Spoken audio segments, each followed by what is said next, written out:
Dear student, JPSC digital study में आपका स्वागत है। आज 12th सिविक्स के अंतर्गत आपका टॉपिक है गुट निरपेक्ष आंदोलन की प्रासंगिकता। गुट निरपेक्ष आंदोलन की क्या प्रासंगिकता है, क्या उपादेयता है, क्या उसका महत्व है। विविध रूपों में एग्जाम में क्वेश्चन आता है कि गुट निरपेक्ष आंदोलन वर्तमान परिप्रेक्ष्य में कहाँ तक प्रासंगिक है, उसकी क्या उपादेयता है।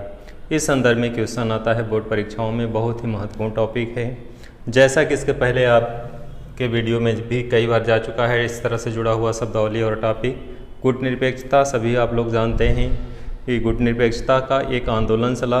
पूरी पृष्ठभूमि आप जानते हैं, क्या क्या कारण थे उसके, किस रूप में आगे बढ़ता गया। 1945 से 1990 तक किस तरह से कोल्ड वार चला, शीत युद्ध चला, और ऐसे विषम परिस्थितियों में एक ऐसे देशों का वर्ग या ऐसे देशों का समूह बना जो किसी गुट में सम्मिलित न होने का निर्णय लिया था। और गुट निरपेक्ष आंदोलन के माध्यम से इन दोनों महाशक्तियों यानी रूस और अमेरिका को बता दिया था, अपनी बात को स्पष्ट कर दिया था कि हम किसी गुट में सम्मिलित नहीं होंगे और हमारी नीति ऐसी होगी, किसी गुट में सम्मिलित न होने वाली, किसी के दबाव में हम अपनी विदेश नीति का क्रियान्वयन नहीं करेंगे और किसी गुट में सम्मिलित नहीं होंगे। तो इस तरह से एक ऐसा देश जिसे तीसरी दुनिया के देश के नाम से जाना जाता है, गुट निरपेक्ष आंदोलन में प्रतिभाग किया, गुट निरपेक्ष आंदोलन की नीतियों को क्रियान्वित किया, स्वयं आत्मसात किया और ऐसे देशों को आह्वान किया जो गुट निरपेक्ष आंदोलन की ओर से दूर थे, उनको भी आह्वान किया कि आप जो है गुट निरपेक्ष आंदोलन में भाग लीजिए, इसकी सदस्यता ग्रहण कर लीजिए और इसकी उपयोगिता को और बेहतर बनाइए। तो आइए हम इस विषय वस्तु को आगे बढ़ाते हैं और समझते हैं कि गुट निरपेक्ष आंदोलन की उपादेयता क्या है, इसकी प्रासंगिकता क्या है, इसका महत्व क्या है, कहाँ तक ये सफल रहा, किस रूप में रहा, वर्तमान परिप्रेक्ष्य में ये कितना महत्वपूर्ण है, इसकी क्या उपयोगिता है, क्या उपादेयता है इसके संदर्भ में अध्ययन करेंगे। फर्स्ट पॉइंट में देखेंगे, गुट निरपेक्षता ने गरीब और छोटे देशों को पहली यह सिखाया कि बड़े मुल्कों द्वारा मोहरे की तरह इस्तेमाल नहीं किए जा सकते। तात्पर्य यहाँ पे क्या है, छोटे देश, जो गरीब देश, जो निर्धन देश हैं। देखें, विश्व में बहुत सारी कंट्रियां हैं और सभी कंट्रियों में जैसे महाशक्ति अमेरिका थी, अब तो रूस विखंडित हो चुका है, वर्तमान समय में एक ही महाशक्ति केवल अमेरिका है। तो उस समय जो परिस्थितियां बनी थी शीत युद्ध के दौरान, अमेरिका और रूस दोनों महाशक्तियां थी, दोनों बहुत तीव्र गति से महाशक्ति के रूप में उभरी थी। ऐसी परिस्थितियों में जो छोटे देश थे, कमज़ोर देश थे, आर्थिक रूप से पिछड़े हुए थे, ऐसे राष्ट्रों के लिए एक नया रास्ता था गुट निरपेक्ष का रास्ता कि किसी गुट में सम्मिलित नहीं होना।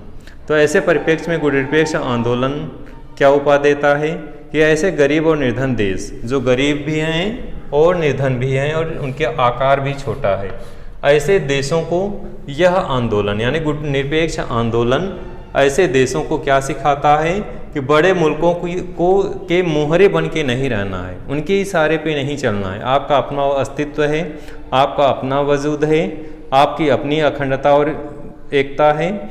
इस तरह से आपके उनके मोहरे बन के नहीं रहना है, अपना एक अस्तित्व कायम करना है, अपनी एक अलग नीति कायम करना है। और इस आंदोलन ने ऐसे छोटे देशों को एक ऊर्जा प्रदान की।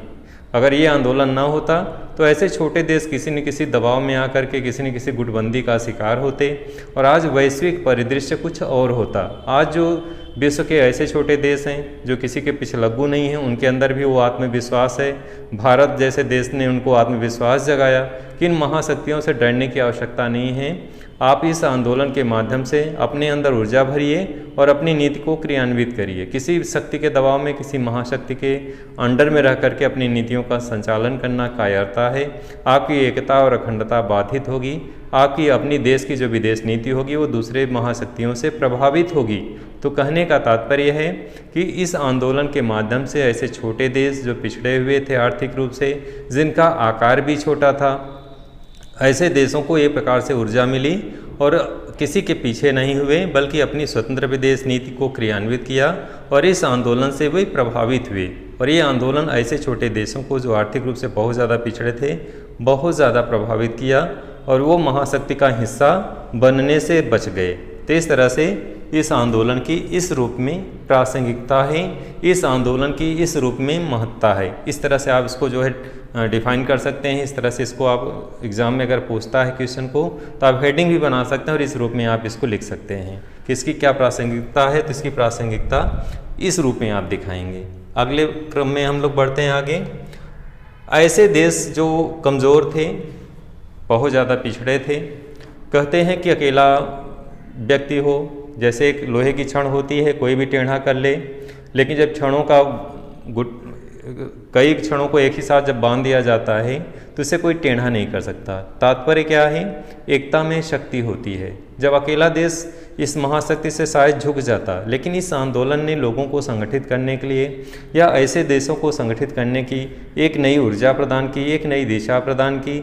ऐसे कंडीशन में जो कमज़ोर देश थे, पिछड़े हुए थे, महाशक्ति के दबाव में आ रहे थे, लेकिन इस आंदोलन ने उन्हें शक्ति प्रदान की कि आप संगठित होइए, ऐसे देशों का समूह बनाइए जो पिछड़े हैं, आर्थिक रूप से कमज़ोर हैं, और इस महाशक्ति से अलग एक नई व्यवस्था दीजिए कि कोई देश ऐसे देशों को अधीनता न स्वीकार करे, इनके अंडर में न जाए, इनके पक्ष में न जाए, और अपने स्वतंत्रता को रखते हुए, अपनी अखंडता को कायम रखते हुए, अपने अस्तित्व को कायम रखते हुए दूसरे के अस्तित्व को बचाए रखना और दूसरे के अस्तित्व के रूप में सहयोग प्रदान करना, ऐसे देशों का समूह बना। इस आंदोलन का ही परिणाम था, यानी गुटनिरपेक्ष आंदोलन का ही परिणाम था कि ऐसे कमज़ोर देश क्या होने लगे? संगठित होने लगे, एक मंच पे आने लगे ऐसे देश जो इस नीति का पालन कर रहे थे, गुटनिरपेक्ष नीति का जो क्या कर रहे थे? पालन कर रहे थे। तो ऐसी स्थिति में क्या परिवर्तन हुआ?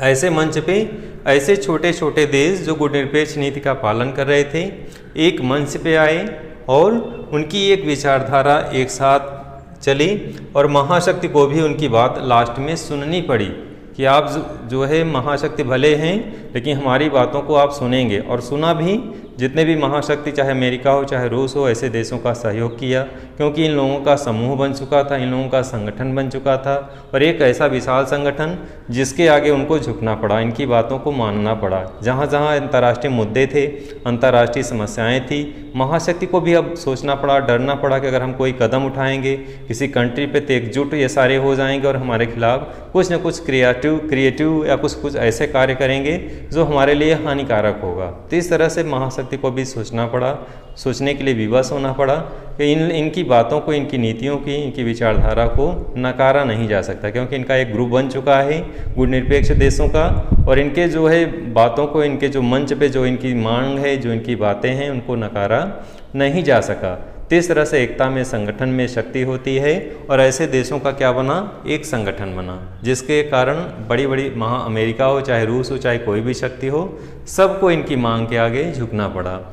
आगे बढ़ते हैं हम लोग। निशस्त्रीकरण, मानवाधिकार और पर्यावरण, 3 मुद्दे हैं। निशस्त्रीकरण, मानवाधिकार और पर्यावरण। निशस्त्रीकरण मीन्स होता है शस्त्रों की होड़ में आगे न बढ़ना या शस्त्रों की कटौती करना। वर्तमान परिप्रेक्ष्य में सबसे ज्वलंत समस्या है। निशस्त्रीकरण की बहुत ही आवश्यकता है वर्तमान परिप्रेक्ष्य में, क्योंकि जो भी महाशक्तियां हैं वो वैश्विक लेवल पे अपने आप को इतना ज़्यादा शक्तिशाली बनाना चाहती हैं, विश्व में सबसे ऊपर ऊंचाई तक जाना चाहती हैं, अपने आप को इस रूप में प्रस्तुत करना चाहती कि हम ही सबसे बड़े शक्तिशाली कंट्री हैं, हम ही सबसे शक्तिशाली देश हैं, हमारे पास ही परमाणु आयुध हैं। ऐसी परिस्थितियों में विश्व जो है बम के ऊपर बैठा हुआ है। अगर कोई भी दुर्घटना होती है तो संपूर्ण मानवता उससे प्रभावित होगी, संपूर्ण विश्व प्रभावित होगा, कोई एक देश नहीं प्रभावित होगा। तो ऐसे परिस्थितियों में निशस्त्रीकरण बहुत ही आवश्यक है, उपादेयता इसकी है। और इस आंदोलन के माध्यम से इन चीज़ों को विश्व मंच पे रखा गया कि निशस्त्रीकरण की ओर सभी का ध्यान आकृष्ट होना चाहिए, शस्त्रों की होड़ में आगे नहीं बढ़ना चाहिए। शस्त्रों की बजाय शिक्षा है, स्वास्थ्य है, विविध क्षेत्रों में विकास की बातें हैं, प्राकृतिक संपदा हमारे पास जो है, संसाधन जो है उसका दोहन करना चाहिए, टेक्नोलॉजी में आगे बढ़ना चाहिए, इन चीज़ों को त्यागना चाहिए। निशस्त्रीकरण यानी शस्त्रों की होड़ में आगे ना बढ़ करके, शस्त्रों में कटौती करके विविध क्षेत्रों में विकास करना चाहिए। तो इस तरह से इस गुटनिरपेक्ष आंदोलन ने विविध क्षेत्रों में निशस्त्रीकरण, मानवाधिकार और पर्यावरण विश्व की सबसे बड़ी समस्या है। बहुत ज़्यादा विश्व में प्रदूषण बढ़ रहा है, संपूर्ण मानवता को प्रभावित करेगा। एक देश अगर कोई समस्या होती तो उसी देश को प्रभावित होता है, लेकिन पर्यावरण एक ऐसी समस्या है जो पूरा विश्व उसको झेल रहा है। अगर कोई दिक्कत होगी, प्रदूषण फैलेगा तो पूरे विश्व में फैलेगा, कोई उसकी दीवार नहीं है आसमान में कि एक जगह पर रुक जाएगा। तो ऐसे कंडीशन में संपूर्ण विश्व को रोकना होगा और इस आंदोलन के माध्यम से इन मुद्दों को उठाया गया। कौन कौन से मुद्दे? निशस्त्रीकरण, मानवाधिकार और पर्यावरण जैसे मुद्दे आज भी उतने ही महत्वपूर्ण हैं जितने कि उस समय थे जब गुटनिरपेक्ष की नींव डाली गई थी। तो ऐसी परिस्थितियों में इस आंदोलन के माध्यम से इन चीज़ों को विश्व मंच पर रखा गया, जो इसकी उपादेयता है कि केवल एक ही चीज़ नहीं है कि किसी गुट में सम्मिलित होना या शीत युद्ध के समय ही इसका मुद्दा था। अब वो मुद्दा तो खत्म हो गया, शीत युद्ध समाप्त हो गया, लेकिन इसका मतलब ये नहीं गुटनिरपेक्ष आंदोलन का महत्व खत्म हो गया, गुटनिरपेक्ष आंदोलन की उपादेयता समाप्त हो गई, क्योंकि आज भी इनके विषय वस्तु बदल गए हैं। वो मुद्दे नहीं रहे तो क्या हुआ, लेकिन वर्तमान समय में मानवाधिकार जैसे मुद्दे हैं, मानव को कहीं शोषण न हो वैश्विक लेवल पे, मानव का किसी भी प्रकार का किसी भी रूप में उसको प्रताड़ित न किया जाए, पर्यावरण जैसी समस्या ज्वलंत समस्या है, इस पर पूरे ध्यान विश्व का आकृष्ट होना चाहिए। इन सब बिंदुओं पे इन्होंने मुद्दा बनाया, जिसके माध्यम से आज भी इसकी प्रासंगिकता है। शीत युद्ध के मुद्दे समाप्त हो गए तो क्या हुआ, विश्व में परिस्थितियां बदल गई तो क्या हुआ, इनके मुद्दे भी बदल गए, इसलिए इनकी प्रासंगिकता को समाप्त नहीं किया कहा जा सकता कि इसकी कोई वर्तमान परिप्रेक्ष्य में प्रासंगिकता नहीं है, क्योंकि इन्होंने ज्वलंत मुद्दों को उठाया है, ज्वलंत समस्याओं को उठाया है, इसलिए वर्तमान परिप्रेक्ष्य में भी इनकी महत्ता बनी हुई है। आगे बढ़ेंगे। अंतर्राष्ट्रीय आतंकवाद को कुचल देने के लिए एक व्यापक योजना बनानी पड़ेगी। इस आंदोलन के माध्यम से आतंकवाद जैसे मुद्दों पे भी विस्तृत ध्यान आकृष्ट किया गया विश्व मंच पे, क्योंकि आतंकवाद एक ऐसी समस्या है जो पूरे विश्व इस पीड़ा से झेल रहा है। भारत भी झेल रहा है आतंकवाद से। कितने हज़ारों साल से हज़ारों लाख सैनिक इसमें मारे जा चुके हैं हमारे देश के। कितनी बड़ी समस्या है। रक्षा बजट कितना पैसा खर्च होता है इस क्षेत्र में। अगर आतंकवाद न होता तो वही बजट वही पैसा और क्षेत्र के विकास में काम में आता। और इसी तरह से संपूर्ण विश्व में बहुत सारे ऐसे देश हैं जो आतंकवाद से जूझ रहे हैं इस पीड़ा से। तो इस पीड़ा को, इस मुद्दे को जो है इस आंदोलन के माध्यम से उठाया जाता है, विश्व मंच पे रखा जाता है। इसलिए इस आंदोलन की आज भी प्रासंगिकता है, इसकी प्रासंगिकता को नकारा नहीं जा सकता। आगे बढ़ते हैं हम लोग। शीत युद्ध में उग्रता कम हो गई, लेकिन गुटनिरपेक्ष देशों ने राजनीतिक मुद्दों को बजाय आर्थिक मामलों पर ज़्यादा जोर देने की नीति अपनाई। शीत युद्ध तो समाप्त हो गया, लेकिन अब क्या शीत युद्ध के मुद्दे ही हमेशा लेके चलेंगे? तो इस गुटनिरपेक्ष आंदोलन के माध्यम से अब वर्तमान परिप्रेक्ष्य में आर्थिक मुद्दा है।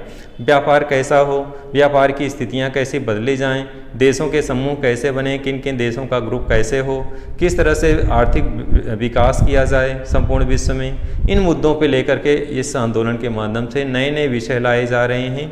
पुराने मुद्दों को त्याग किया गया क्योंकि अब उनकी यूज़ नहीं है, शीत युद्ध समाप्त हो गया, इसलिए मुद्दे भी परिवर्तित हो गए, जिसके कारण उसकी उपादेयता आज भी बनी हुई है। आगे क्रम में चलते हैं। अंतर्राष्ट्रीय मुद्रा कोष और विश्व बैंक तथा विश्व व्यापार संगठन पर पश्चिमी के विकसित देशों का अधिकार है। तो ये एक संगठन जो है क्या मांग कर रहा है कि जैसे विकसित देशों का पश्चिमी देशों पर इनका अधिकार है, इसलिए ऐसे छोटे देशों के लिए भी एक ऐसा मंच होना चाहिए, व्यवस्था ऐसी होनी चाहिए जिसके कारण जो है हम लोगों का भी विकास हो सके। विकासशील देशों के भी अधिकारों को मांग जो है जोरदार ढंग से प्रस्तुत किया गया कि विकासशील जो देश हैं इनकी भी मांगे की गई कि हमारे जो कम विकसित देश हैं उनके लिए भी कुछ व्यवस्था होनी चाहिए जिससे वो भी अपना क्या कर सकें, विकास कर सकें। आगे बढ़ते हैं। इसी क्रम में गुटनिरपेक्ष देशों का ध्यान संयुक्त राष्ट्र संघ की सुरक्षा परिषद की ओर गया। संयुक्त राष्ट्र सुरक्षा परिषद जिसे और ज़्यादा लोकतंत्रीय बनाया जा सके, क्योंकि सुरक्षा परिषद में जो शक्तिशाली देश हैं वो तो नियमों को नहीं मानते, केवल कमज़ोर देशों के लिए ही सारे नियम होते हैं। संयुक्त राष्ट्र संघ संस्था जरूर बनाई गई है, जो ताकतवर देश होते हैं, जो शक्तिशाली देश होते हैं या सुरक्षा परिषद के जो स्थायी मेंबरशिप लिए हुए देश हैं वे कुछ भी करें उनके लिए कोई दिक्कत नहीं है। लेकिन कमज़ोर राष्ट्र अगर किसी राष्ट्र पे हमला भी करता है तो उसके खिलाफ वैश्विक स्तर पे कार्रवाई हो सकती है या हो जाती है। तो इस तरह से जो है इस आंदोलन के माध्यम से इन बातों पे भी ध्यान रखा गया कि सुरक्षा परिषद को और कैसे लोकतंत्री बनाया जाए, जिससे जो है इसकी महत्ता को और ज़्यादा बेहतर बनाया जा सके। संयुक्त राष्ट्र संघ को भी अपने आप में एक महत्वपूर्ण संस्था के रूप में और ज़्यादा प्रतिष्ठापित किया जा सके। और ये सारी मांगें, इस तरह की विचारधारा, इस तरह की सोच कौन दे रहा है? गुटनिरपेक्ष आंदोलन। इसलिए वर्तमान परिप्रेक्ष्य में इसकी उपादेयता है, इसकी प्रासंगिकता है, इसकी महत्ता है। इसकी प्रासंगिकता, इसकी महत्ता को नकारा नहीं जा सकता। डियर स्टूडेंट, आज के इस वीडियो में आपने गुट निरपेक्ष आंदोलन की क्या प्रासंगिकता है, इसका क्या उपादेयता है, वर्तमान परिप्रेक्ष्य में ये कहाँ तक प्रासंगिक है, इसके संदर्भ में आपने अध्ययन किया। इस विषय वस्तु में यहीं को समाप्त करते हैं। अगले किसी विषय वस्तु को लेकर के फिर से प्रस्तुत हो गए हैं। धन्यवाद।